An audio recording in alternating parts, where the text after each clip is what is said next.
Ndinokuwasani mufaro wamanisha Mwari kwamuri kose. Ingwadi kuduku yatatenderwa naJehovha Mwari tigora nemashoko anowaiwa, anosunungura, anobatsira uye vanotenda musimba raIshe Jesu Kristu achiitwa zvakanaka. Kutaura mashoko aya nekugoverana hakusi kuti tinogona kana kuti mbiri ipiwe kwatiri, asi kuti iwo Mwari vakudzwe kupfurikidza nero shoko rawo. Ndafara kwazvo munguva yemasikati pandamboona mukana wekurava tsamba kubva kuna Mateo 4, Jesu achiidzwa naSatani ari murenje. Ndikati zvakanaka kuti ndigoverane nemi hama. Ndikapa musoro weshoko kuti Satani haana pawa asi ane nharo, asi ane simba ndiShe Jesu Kristu. Saka shoko riri pakati pedu ndinoda kuti tigoverane kuti Satani haana simba, haana pawa asi ane nharo, asi Ishe Jesu Kristu vane simba. Tiri kudawo kutsvagawo vanhu vane nharo pakuramba vachinamata Mwari, vane nharo pakutsungirira nepakunamata Mwari.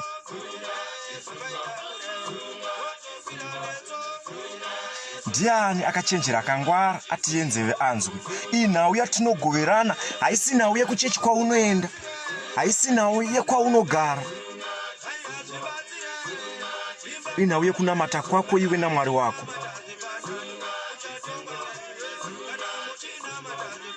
Ona panoperera pfungwa dzedu isusu tichifunga kana patinofunga kuti zvatiomera kana kuti zvinhu zvakarema, Satani ari pakungopa confusion chete muwanhu. Dai maiziwa hama wadikani, simba rauinaro iwewe munhu unorarama panyika kana uchinge wapfugama uchitaura naMwari. Waiziwa wega kuti no, Satani haana simba, Satani haana pawa. Satani haana pawa asi ane nharo. Rangarira ndati ndichirava bhuku iyi ndichirava anoedza Jesu kekutanga kuti shandura mabwe awe chingwa, asi Jesu anoramba. Anoti kwakanyorwa kuchinzi munhu haangararame nechingwa chete. Naidzodzi nharo haana kumusiya, ndobva aramba achimutera, ndobva amuedza zvakare. Zvikanzi zvikandire pasi, Jesu obva aramba zvakare. Ndati ndichirava ndikafara kwazvo ndikati ndichagoverana shoko iri nehama kusvika Jesu azoti aiwa ibva paSatani. Dzingori nharo chete dzina Satani, dzingori nharo chete. Ari kunzi aiwa Satani, zvamuri kutiudza Satani, yesi kutaura muri kutaura Satani, but zvamuri kutaura sandizvo, muri kutaura nekutaurawo kwenyu. Kana uchida kukunda Satani, rambira pana Mwari. Kana uchida kukunda Satani, tsvaga zvinoda Mwari misine nguva, unongoona zvichingozviita zvega so. Yes, variko vanoti aiwa ane simba, vakamupa simba nekuti ari kurarama mabasa ake. Anotadza nei kukuitisa hovhorosi yake kana chikorobho chake kana uchiita kuda kwake Satani wacho. Ndati Satani ane nharo, haana pawa. Shoko kune vanotenda. Haana simba, inharo chete. Akakundwa kare. Ukangorangarira rufu rwaJesu pamuchinjikwa, zvose zvakaperera ipapo. Satani akagara atongorohwa kare kare ipapo, haana kana simba. Makamira ere panzira dzaMwari, muri kutenda here mushoko raMwari? Hameno kwamuri ikoko. Nokuti Satani haana simba asi ane nharo. Rega kuneta pakutsungirira kuita zvakanaka, nokuti uri kuedzwa, nokuti uri kushorwa, nokuti uri kunyeyiwa, nekuti pakutaura zvakaipa pamusoro pako, nekuti pari kufungwa zvakaipa pamusoro pako.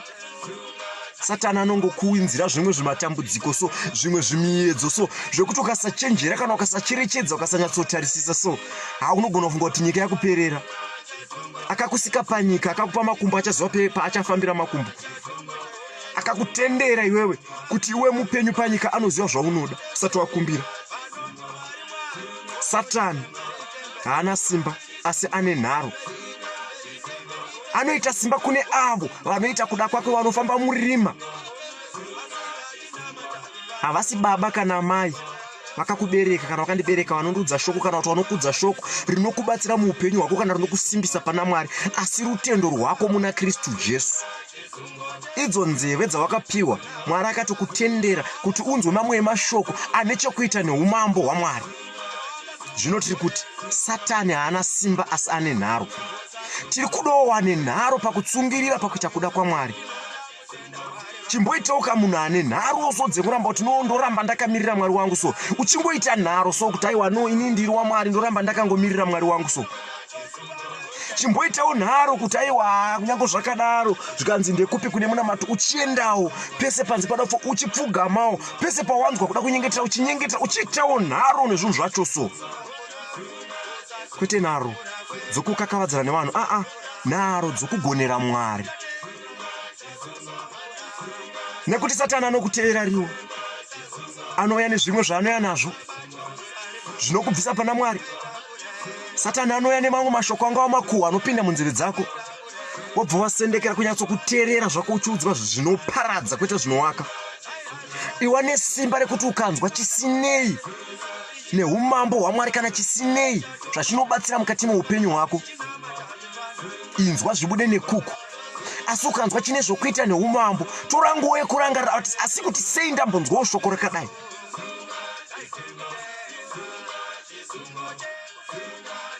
Satani haana simba,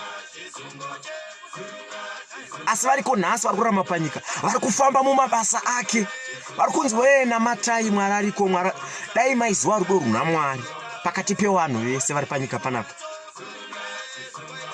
Nhasi chaizvo chaizvo mondi ikanzi yauya ikazvipira pana Mwari kuti no Mwari ndauda nezvenyu, haiwa zveshuwa yesi ndakaita ABCD but handichada. Kudenga kunopembera, kudenga kunovhara. Satani haana simba asi Satani ane nharo. Tiri kuda kutsvaga vanhu vane nharo pakunamata Mwari. Ndiani akachenjera akangwari atore shoko rekutenda achengete mumwoyo make? Ndinoseka pandotaura nedzimwe hama, anzi regai tifare panyika, tifarise panyika, nokuti kudenga hakuna izvozvo. Kudenga panaka kuenda pana nokuziva, asi Mwari ariko.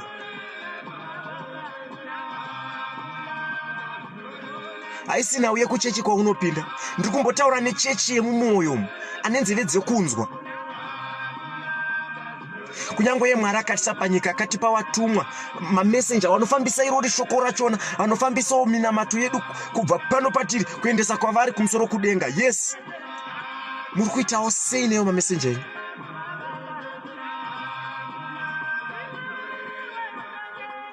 Rega kutorerwa kana kubatwa pfungwa naSatani, nekuti Satani anouya kubata brain. Hakupe kufunga zvinouya zvomberi, anongokupa kufunga nezvaunoona apa chete. Anongokupa zviri papa, ndo kavision kaanokupa kuti aiwa aya mafaro enyika ari pafurandi pako chete, ndo unongopiwa naSatani. Ngonzi aya ari papa, izvi zviri papa izvi, ndo izvozvo zvingori pamberi pako zvaunongoona iwewe. Asi Ishe Jesu Kristu anokuratidza zvinouya, zvichauya. Satani akubata pfungwa dzevanhu vazhinji panyika. Hanzi amazano anotede kunamata nekuti kuchechi kwedu vanhu vacho vane makuhwa awanda. Makuhwa acho ndeako here? Ndiwo uri kumaita muchechi macho here? Amazano anotede kunamata nekuti chechi hakuchaunganwi, vanhu havachaende kunonamata kuchechi. Nauye kunamata isi kuungana kungosimbisanawo zvedu sehama, tichiudzana nekudzorodzana pazvimwe. Kunyange pano tiri kutonamata kana uchingotenda musimba raJehovha Mwari chete.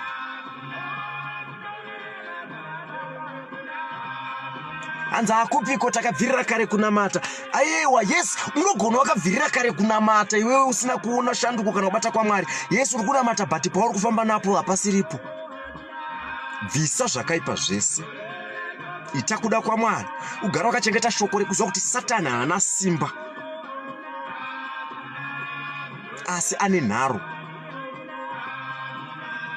Kunyange achiita nharo ukamukurira, anoramba achiuya chete nekuti Satani ane nharo. Rega kuneteswa pakufunga zvakarurama, rega kuneteswa pakufunga zvakanaka, rega kuneteswa pakushingaira kuda kwaMwari, rega kuneteswa pakunyengetera, rega kuneteswa nekuda kwamafaro enyika, rega kuneteswa nekuda kwevanhu vanoita zvakaipa. Vanoita zvavanoita ngavaite zvavo, inguva yavo. Chero shoko richitaura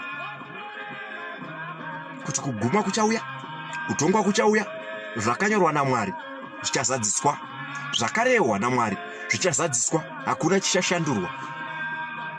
Satani ane nharo, haana pawa. Ishe Jesu Kristu wane simba. Tora nguva yekufunga zvakadzama. Kunyange wakagara, kunyange uchifamba, kunyange uri papi zvako. Alright, zuva radoka. Ndechipiko chandamboitawo chaita kuti Mwari akudzwe. Muswere wezuva. Tikatarira pasi pezuva, variko vazhinji vagonera Mwari, variko vazhinji vatadzira Mwari, variko vari kutotaiwa ndezvekupenga. Ndizvozvo. Asi shoko rakafanira kutaurwa, ndosaka richingotaurwa musi nenguva, nekuti chinangwa kusimbisana. Tikasimbisana mwoyo yedu, tikasimbisana pakunyengetera, tikadzoredzana kana tikabatsirana, dai maiziva simba remunamato, simba repureya, kana uchiita kuda kwaMwari uchifamba munzira dzake. Hapana chinotaurwa nemuromo wemunhu anoita kuda kwaMwari achishingaira nzira dzaMwari chisingaitiki. Kunyange bhuku ichiti kumbirai muchapiwa, kana wakumbira kuna Jehovha Mwari uchiita kuda kwake, uchitsungira nekunzvenga zvakaipa zvose, nawe waisei kuteedza zvokuitwa nemumwe munhu, nawe waisei kuteedza mafambiro dzimwe ndudzi kana evamwe vanhu vane kufamba kwavo kwakaipa. Hama dzangu, Satani musamupembedze kumupa simba. Ibvai mumabasa aSatani, ibvai muzvinhu zvose zvinowengwa naMwari. As long waramba zvinoda Mwari, uchifamba zvinodiwa naSatani, kana kuti uchifamba nenzira dzaSatani, anokuita zvaanoda. Ningo chingoti Mwari wangu wandisiya. Mwari havasiyi munhu. Mwari wakatarira vanhu vese vanoita zvakaipa nevanoita zvakanaka, wese anenge achiwaona kudai pamwe chete. Haufaniri kuva nekutya kuti chingosununguka pamberi paMwari. So chichi chakutyisa kana uchiita kuda kwaMwari?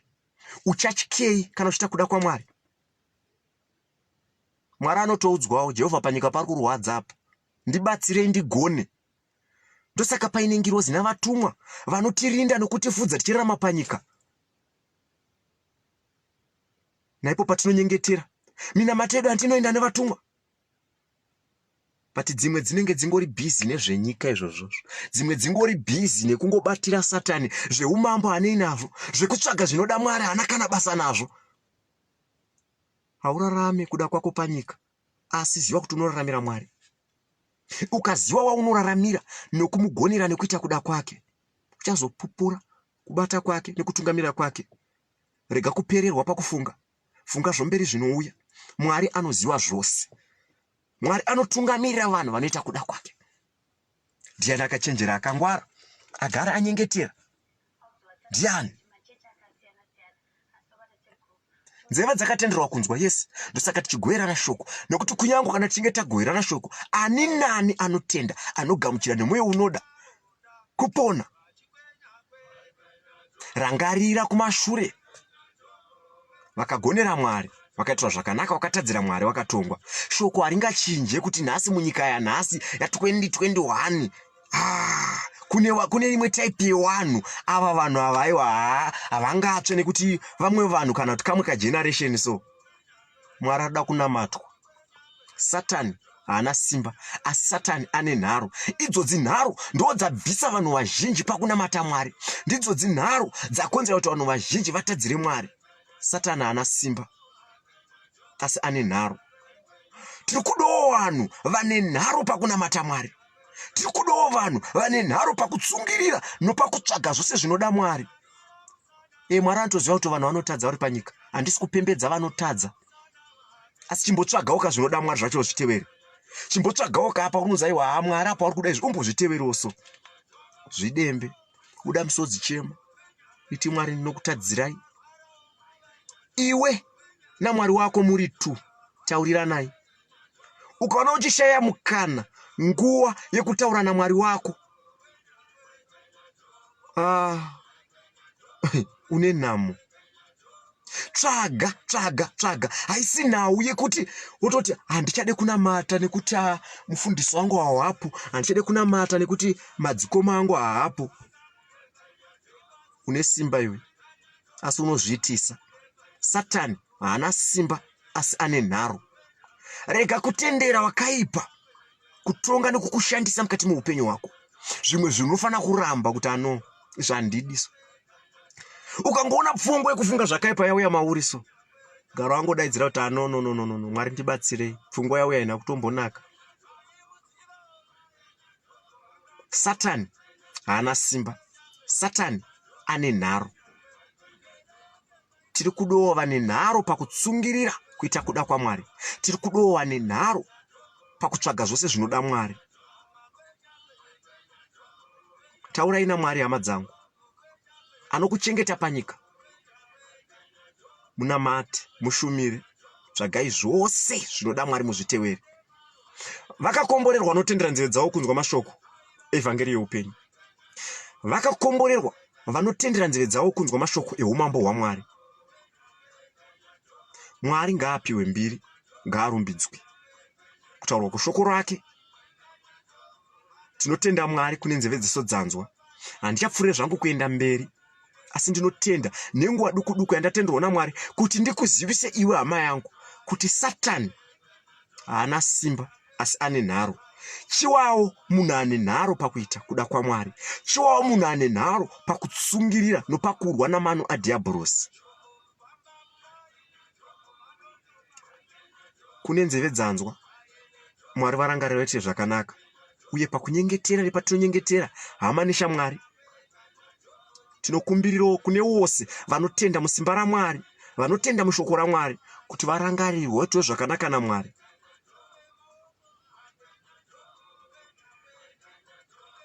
Mavita henyu, Mwari wakuti zvakanaka tinyengetere. Ndinokutendai Mwari vari kumusoro kudenga, munotitendera kugoverana shoko renyu nehama. Ndinokumbira kwamuri kumusoro kudenga, Mwari wamasimba, kuti ani nani wamatendera kuti anzwe nenzeve dzake. Murwire mutungamirire, musimbise pakutsungirira pakukunamatai.